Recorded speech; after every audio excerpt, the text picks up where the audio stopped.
masih gagal bayar dan masih takut dengan sebaran data.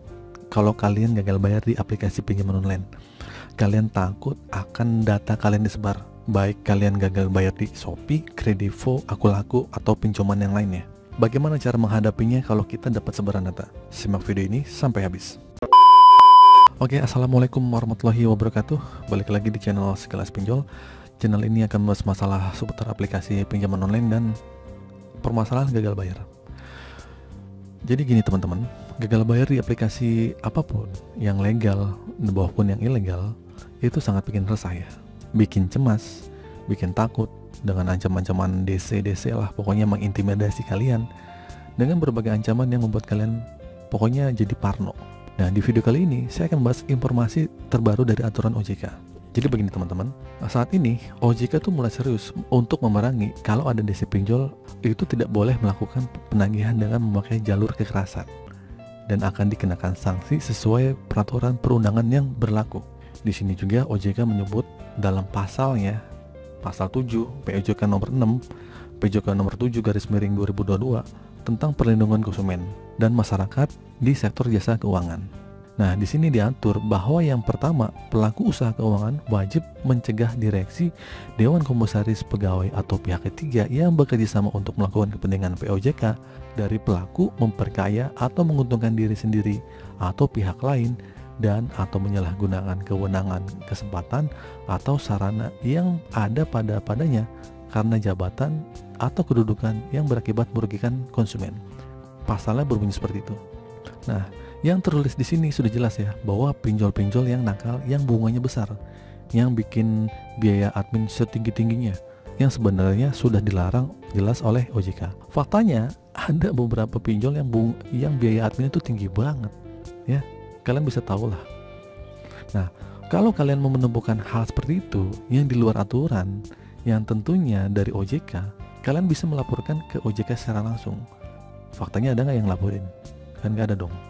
Lanjut lagi, kemudian poin yang kedua, poin ini penting ya buat kalian yang takut dengan ancaman DC yang mengancam sebar data ke kontak ponsel kalian. Nah, kalian simak nih pasalnya baik-baik di sini.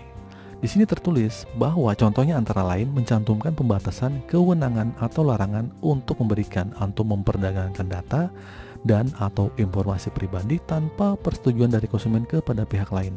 Nah, dalam prosedur tertulis perlindungan konsumen, pengaturan kekerasan dalam penagihan utang konsumen adalah ketika ada DC yang melakukan kekerasan baik secara verbal maupun tindakan yang sudah jelas dilarang dan menyalahi aturan. Nah, pasal POJK di sini juga disebutkan bahwa DC pinjol itu tidak boleh menghubungi orang lain selain kontak darurat yang kalian sertakan pada proses pengajuan. Nah, faktanya banyak pinjol-pinjol yang meneror di luar kontak darurat. Banyak ini. Jadi, kalau mereka menghubungi orang lain tanpa seizin kalian, itu sudah melanggar aturan yang ditetapkan. Apalagi ada DC yang mengancam apapun yang berhubungan dengan keselamatan diri kalian atau mungkin keselamatan keluarga, ya itu jelas dilarang. Dan kalian bisa membawanya ke jalur hukum, bisa dilaporin ini.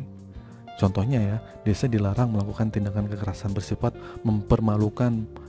Buat yang takut DC datang ke rumah atau lalu bikin onar, teriak-teriak atau bikin heboh, ini dilarang. Kalian bisa melaporkan ke RT RW setempat karena ini sudah menyalahi aturan. Jadi semua ini tertulis dalam pasal 7 POJK nomor 6 tahun 2022.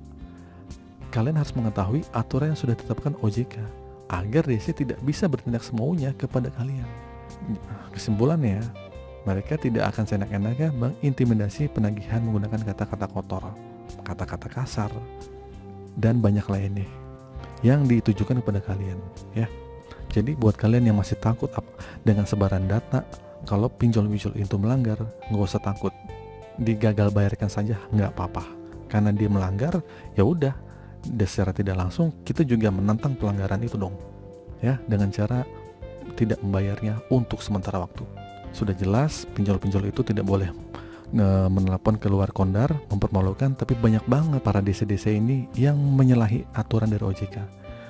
Aturan itu ditabrak, kita juga boleh dong menabrak aturan kita untuk tidak membayar tagihannya untuk sementara waktu. Tapi di sini saya akan bilang, hutang tetaplah hutang. Suatu saat kalian ada uang, harus dibayar ya teman-teman ya.